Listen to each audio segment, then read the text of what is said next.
Hey there, and welcome to the People Who Help People podcast. This is the spot for HR and people ops pros who are all about building better businesses by putting people first. We chat with founders and experts who've been there, done that, and are generous enough to share what actually works. Thanks for listening, and we hope you enjoyed today's episode. Today, I'm happy to be speaking with Shane Phillips, CEO at the Phillips Group, about being bold and authentic, leading with vision, voice, and clarity. The Phillips Group has been placing board members and CEOs since 1984, and Shane assumed the helm after joining his father at the firm in 2012. Shane also serves on the boards of Digital Analytica, OwnMyCareer.com, and Recruiters Are Us. Welcome to the podcast, Shane. Yeah, it's great to be here. Thanks for having me, Craig. It's a pleasure to have you. Tell me a little bit about the Phillips Group and your history there. The company started 1984 in Canada, my father, and I joined it reopened it in 2008 in Dubai, UAE. Was working for other firms and had come to Dubai, like many people, by the attraction and the buzz that His Highness has created and all the amazing things that they build here, and really found there was quite a cultural gap between, I guess, the standards, I guess, as a Canadian business, or the Canadian approach to business, the approach and values. What we value is always different depending on where you are, and so working with people from different parts of the world, I didn't really resonate the approach, and so I really felt. Had to put my own shingle up and revive the brand, the Phillips Group, with my father had started many years ago. So you talked about the values. What are some of the values, a few that are common between where you came from and now working in Dubai, and some that are different in such a way that it made you, when you relaunched the brand, say, I want to focus on this. I think one of the things here in the Middle East, one of the common things is treating people like family. They're very warm, very big-hearted, and it's not uncommon for a client or customer, someone to invite you to their home for a meal. And of course, if you ever go to a Middle Eastern home, you're never going to leave with an empty stomach. And the other thing that's really common out here is the Canadians love our barbecue. We're crazy about barbecue, and Middle Easterners love their barbecue as well. They like to barbecue almost at every meal. So that's a really nice fit. And I think there's a warmth there. And I think the Canadians are very friendly. It's not uncommon for you to talk to a stranger. I think with the Middle Easterns, they respect your privacy. So it is a bit, they won't come up to you and start talking to you, but if you talk to them, they will be extremely warm. So I think those were some of the niceties. There is a big social culture, so they like to sit around and talk. They obviously meet in big groups. Very often, they have very large families. So I think there's definitely a very kind of social nature which lends itself to our business, which is executive search, which is all about networking, getting to go and meet people. It's just the timing of the region is much different. So it's not uncommon you can meet someone at 10 or 11 o'clock at night, whereas by European standards, things will close at 5 or 6, so you won't talk business late into the evening. Whereas here, the evening is much more productive. I think probably historically to the heat of the desert or whatnot. But that suited me. That suits me quite well. And so I think those are some of the similarities. I think some of the differences were, which you don't realize growing up in Canada, is you have that really drive in CSR and ESG, so, if you're working in downtown Toronto, for example, it would be unusual for someone not to be involved in, the food bank or the Walk for Cancer or Young Achievers, or, there's so many different community things that we get involved in. And you don't really, I think you realize how that helps you build, because I think early on in your development, we're so, as teenagers, focused on the physical, whether we're playing sports or building our bodies. And then you start to build the intellectual through your studies and so on. But then your spiritual growth really comes by helping others and being part of the community. And I think that's a piece that still it's developing now in the Middle East, but it's not as common. And so I think that was one of the differences, and that was a big problem. So going through the financial crisis, and saying with my firm, like, hey, we know we need to set up, we need to help people. We're executive search. Like, so these people are getting laid off. We need to provide some free counsel. And then they were, I always remember they were like, well, how do we make money out of that? You don't. It's CSR. They're like, yeah, but how do we make money out of it? I was like, okay, look, I can't work with you people. Okay. I just cannot, at that point, that value gap, people are losing their job and you're not willing to go one night. So what I did is I set up one night a week just doing free career counseling at a cafe. And first one person came, and then two, and then we had 200.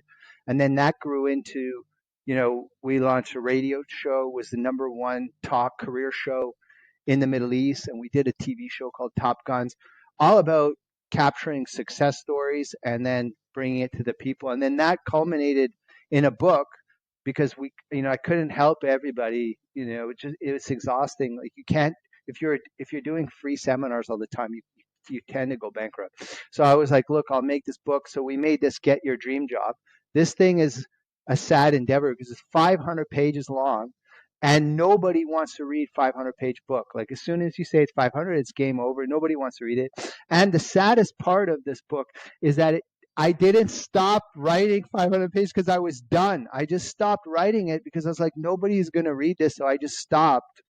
But I could have written another 500. It took 10 years to write this. And Wow. we converted it into video courses and put a lot of them up for free for Udemy. So like 90% of our content was free, and that's on Udemy. And I think it has, like, a lot of the courses get like 4.8 out of 5 ratings, although it is a bit dated, you know, pre-COVID, suit and tie on still in. So the visuals are dated, but it's about helping people and getting out there, and then being a triple bottom line organization. So being involved in the communities you work in, giving back to the communities you work in. Not just everything about profits, profits, profits. And I think that goes back to like who we are as an organization. That's why the team's proud of the brand and what we stand for.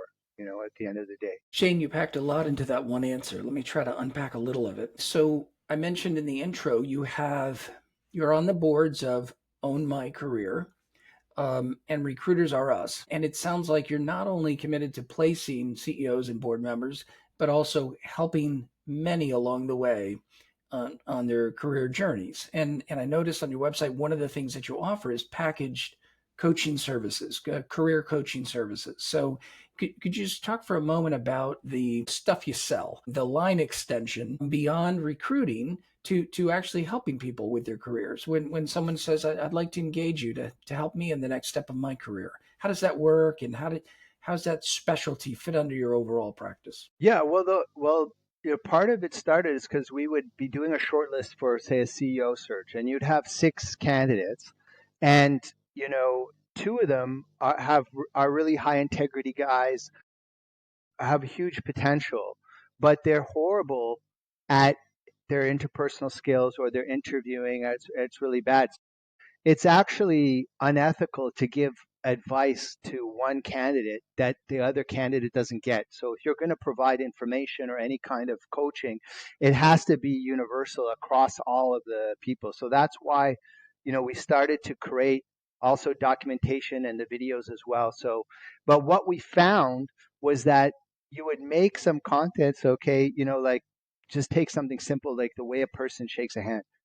I have seen CEO interviews go south because of the way the person shakes the hand. It's really that bad because people can't stand that dead fish handshake or whatever.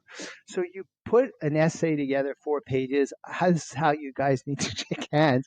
You have to disseminate it to everyone. What we found is that the top performer, who already is, has a big delta. So when you go into these, the way talent works, it's not linear. It's not like gradual. You have Mike Tyson and Muhammad Ali, and you have all the rest of the boxers. You have Michael Jordan, and you have everybody else. And there's a huge delta in talent. You look at Nike. It's what, 3 times or 2 times the market cap of Adidas, its nearest competitor. That's the talent of Phil Knight and everybody else. So this guy doesn't need any more help. But what happens is when you give this information, we'd be in the interview, and the top performer would have absorbed the information and would have made his game even that much, almost sometimes saying things verbatim from the content we have given him. And me and my consultant are looking at each other and we're like, this guy is like, one of the key traits of a top performer is the ability to absorb information quickly and then apply it in their job, in their work. Other people will absorb information, but they're not able to apply it. These guys do it immediately. So what we actually did by mistake was trying to close the delta. We actually made it bigger. And so that's where, like, the coaching or the heart or your spirit to help the person is there. But the truth is, a lot of these people can't be helped until you come to the table where you're saying, look, what am I going to change about me? When you are really ready and you strip down the ego, you park the ego on the side, and most people don't have the courage to that, or their actual, what's the gap between I have, my imagined self, I'm like this courageous, I'm like this smart, I'm da da da, and then the reality is always going to be a bit less, right? Because that's the nature of a man, right? My wife was getting mad at me because I did some renovations in the house. And then I'm like, I'm so great. I should start a renovation company because, I'm out of control like that. And she's like, you're delusional. And I'm like, yeah, well, that's how do you think man defended his family against a lion when we were cavemen? You picked up a stick, you killed a lion with a stick, otherwise we'd be extinct. That is the basis of what a man is, right? So there always has to be some of that delusion to drive your success. But then are you realistic? Yeah, okay. You know what? That lion probably would have killed me, but I had to do what I had to do to survive. So are you willing to really dial it down and say, actually, I'm not an A player. I am a B player, but what do I need to do to get to be an A player? Until you do that and you don't strip the ego, you can't. So a lot of people psychologically are not ready to be stripped down. You know, are you ready for that? So you can't necessarily help a lot of people as much as you want. Got it.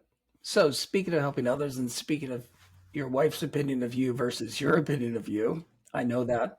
I can relate to that comment. Talk to me about leading the Phillips Group and specifically building upon what your father built or taking it in new directions since you took over.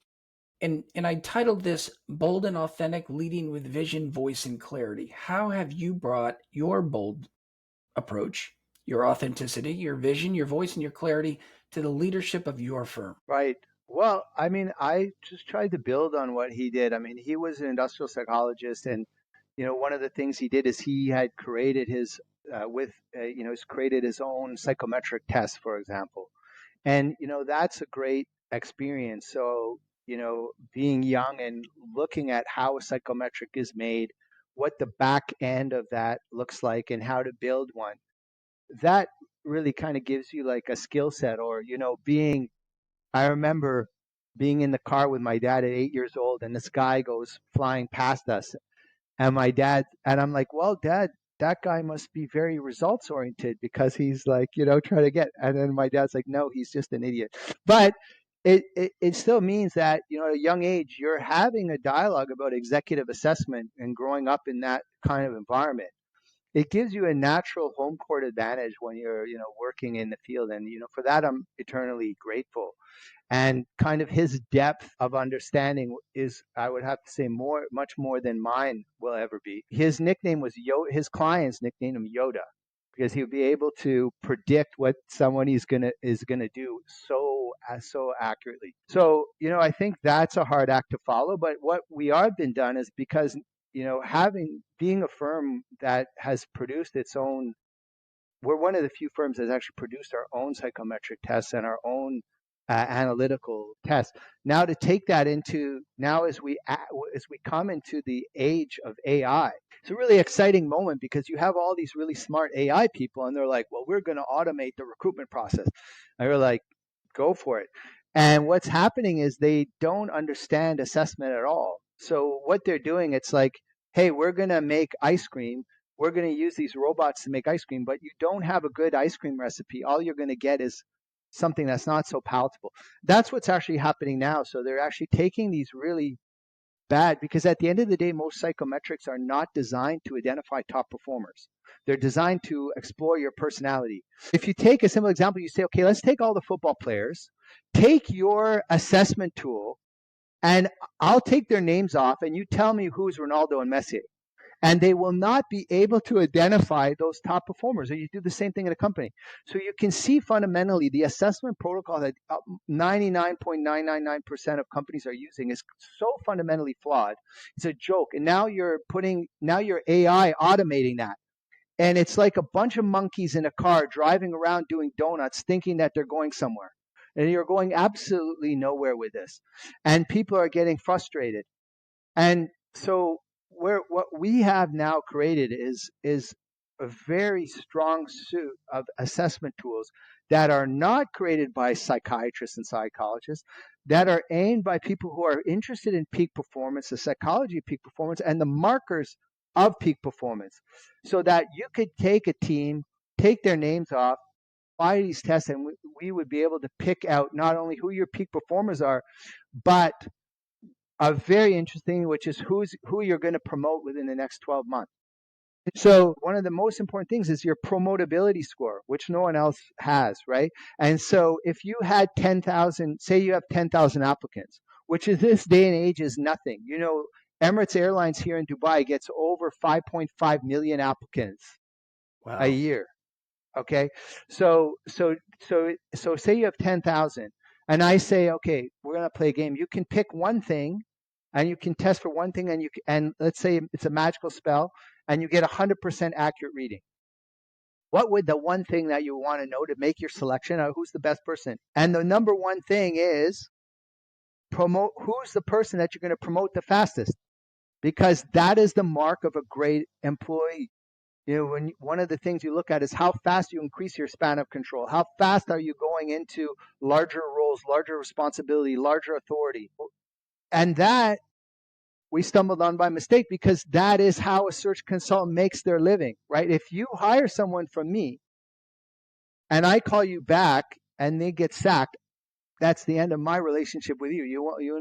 There's no more business there for us. If I call you back and you're like, yes, that lady Jane, we hired her. She's the best. I just made her regional CEO for the region. Oh, I think she's going to be my boss in 6 months. I don't know. Maybe you won't be happy about that, or you would, depending on how good Jane is. But the fact is, 100%, there's going to be more business there for us. So that's kind of like how we stumbled on this by mistake. But these are really interesting metrics, and it's really fun to watch that the tests are being made by psychologists, so they're not going for, they can't link it to financials. You see, there's a massive gap there for that community. They are not able to comprehend how do we make net profit. And then the people who understand how to make net profit are not interested in making tests, right? They're too busy making money. So it's like really kind of opened up. You know, it's kind of like NFL when the running back's looking for his daylight, and all of a sudden, you know, the offensive line opens the hole, and he's getting a break for daylight. We can see that daylight now. Really excited about what's happening. So to bring some of my father's work into the digital era, knowing that his work and the fundamentals of our business are so strong because they're created in the pre-digital era. Because what's happening now in our business is people are lazy because they go on, they say, okay, we need to get a CFO, or they need to get a CMO, or we CEO, or we need to get a board member. They go on LinkedIn, they type in a few keywords and buzzwords, and they get the people. So the whole fundamentals of how the business works is lost on these people. You can't even train them. You try to train them and say, oh, well, we don't do that. I just go on ChatGPT and I write in the job title and I get the people.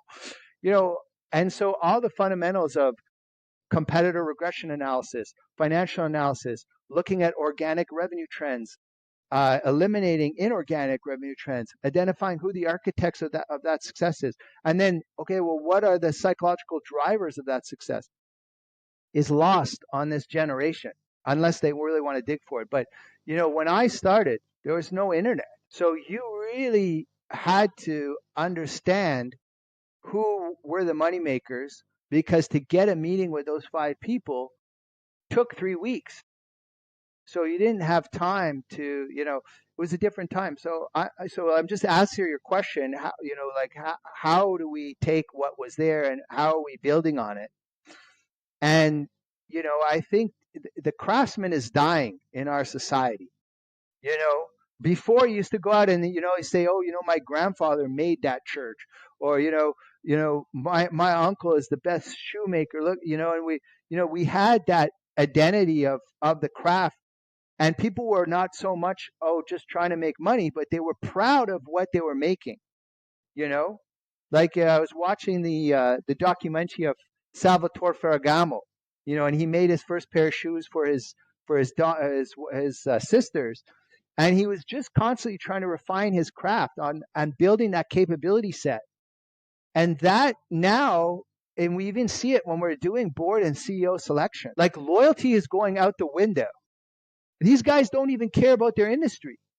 I swear to you, I was doing a search. This guy had 430% growth on his top line. He had about a 4% equity in the business. He was making seven figures. And then he says to me, yes, Shane, what do you have? I'd be interested. I'm like, what do I have? Like what? Like I thought I'm delusional. How delusional are you? Like what role do you think I would have that would have more than a 430% growth rate, offer you more equity and more money? Like what planet does this job like come from? So the loyalty's just gone. Personally, I tell you, if I was paying someone seven figures and they had like, you know, 4% equity and we were performing up the charts and they still had no loyalty, I would commit a homicide. It's that bad that the loyalty, you just look at what's happening with the kind of psychographic profile of these new generation of CEOs, and they're just taking the mercenary profile and taking it to the next level. And I think as long as you don't have that craftsman who really wants to understand, okay, like let's not just take something and sell it. Let's really understand what is the nitty gritty nuts and bolts of this. I want to really understand this and get something that really creates value. You really are not competing against somebody who's going to be able to stand and have the endurance in the marathon. A lot of the people you're up against now are not even making money. They're backed by private equity and they're just throwing huge investment dollars. And, just watch 4 years from now, they won't even be in the same industry. I mean, how many C-level executives today will not even be in the same industry 4 years from now? If you took that number and you compared it to what it was in the 90s, that metric probably would have grown by 10,000%. And that's fundamental issue because people think business about opportunity, but it's really about understanding your risk. And when you don't spend enough time, you don't understand the inherent risks. I'll just stop there. Sorry, but yeah, That's I don't know if okay. that answered your I question or I not. clearly you answered it and more. Let me repeat back, see how well I was listening. Your work, CEO assessment selection, which was pre-digital age or heavy digital. Now we're into the digital age and you're turning that into an AI supported assessment that will help use those same factors to figure out who's going to be successful in a role. Did I hear that correctly? Did I summarize that correctly? Yeah. So what was before is like our clients would hire us, and then we would conduct the interviews, and and so like that's what the CEO assessment selection book is about. Is how do you assess? For example, you want to hire a visionary. Everybody says, oh, we need a visionary.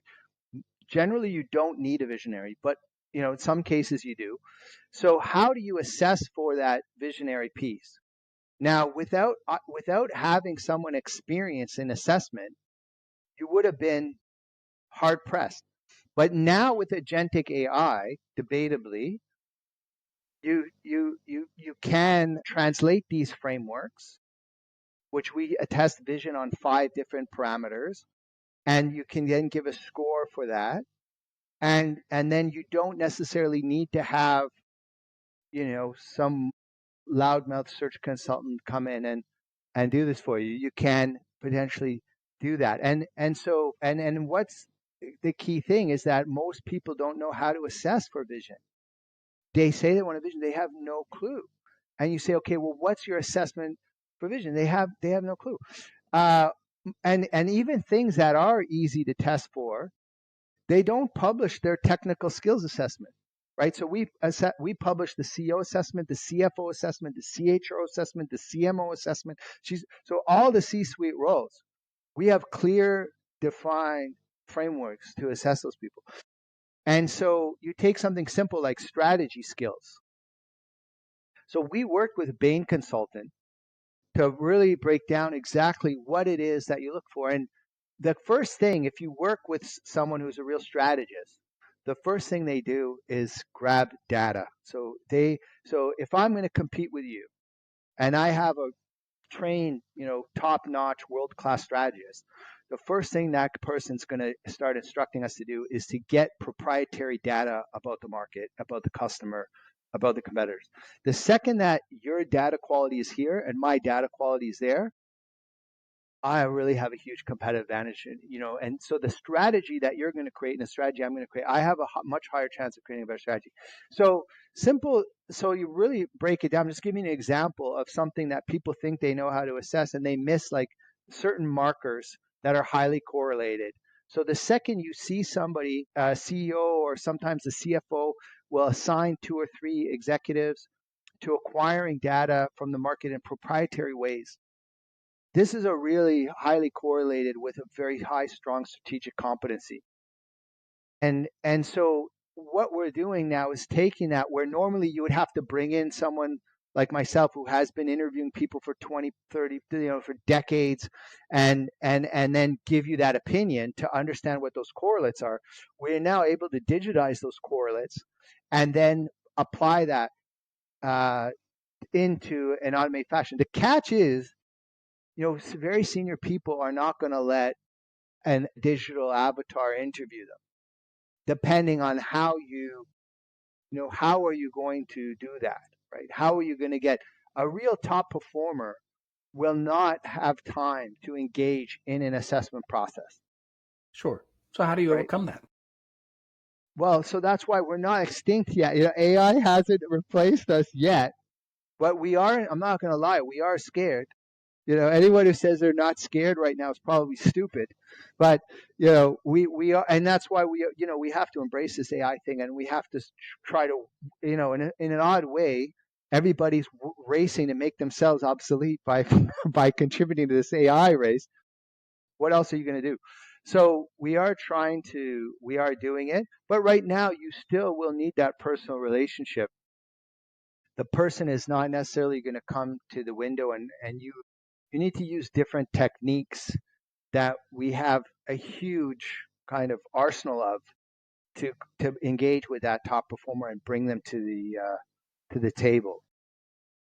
But that said, this still trickles down. It's kind of like, you know Honda racing, super bikes and everything, which we love, and then that technology then goes down to the Honda Accord, or you know the Ford racing, and the Ford, I guess the big American is the Ford Raptor R contribution to the world, right? The big 720 super truck.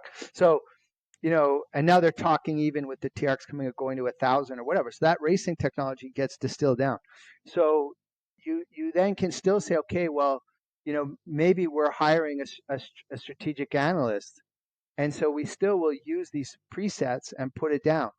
Or you look at revenue generation at the CEO level, which is a lot of CEOs are not revenue generators, and they're put into a business case because the assessment is not there. But that's another whole other story.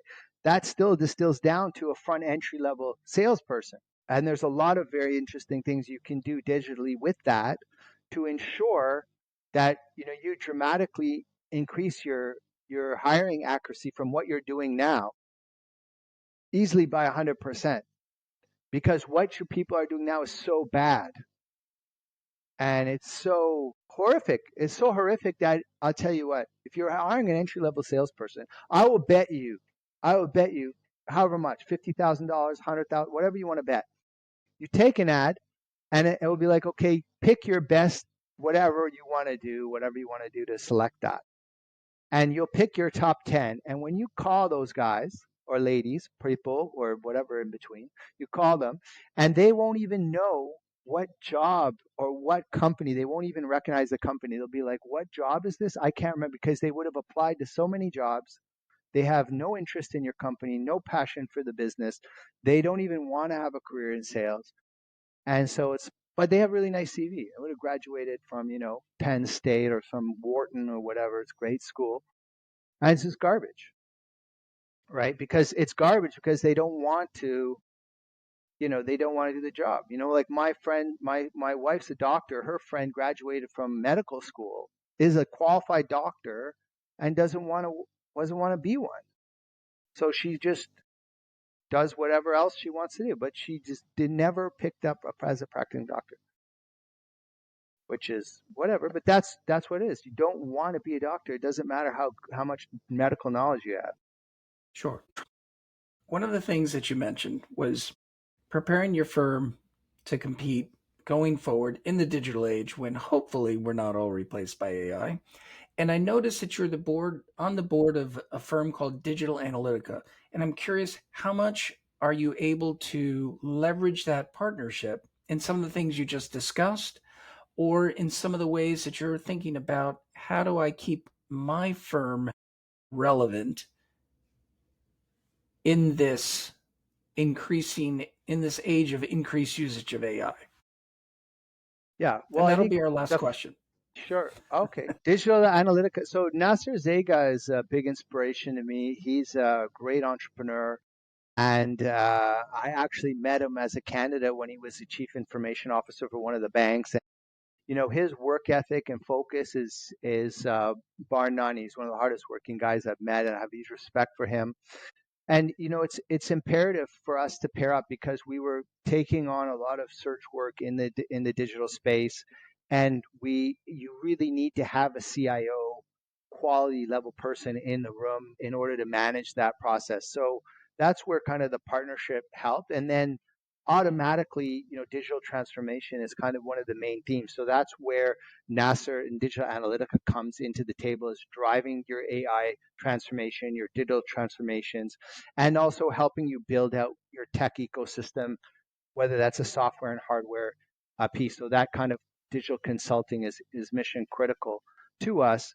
And that we really felt that was quintessential. It's an existential threat if we do not get wise to the tech narrative that's taking place and this dramatic evolution that's taking place, we will be extinct. So it's really a critical partnership for us, and something that we've been able to leverage. And I think our clients love the fact that when we're looking at candidates, we have an actual ex-CIO and leading digital guru in the pilot's seat with us. And would you say your firm has undergone a digital transformation since you've been associated with Nasser? I think it's definitely helped. I think we're still in the midst of that digital transformation. I think what we're currently building right now, I mean, to give you an idea, we're actually hiring full stack developers. So if there's like a good full stack Python developer, they're like, give me a call. I would be very interested. We are really building what we call a rec tech that is going to blow the doors off anything that's available out there today. We're very excited about it.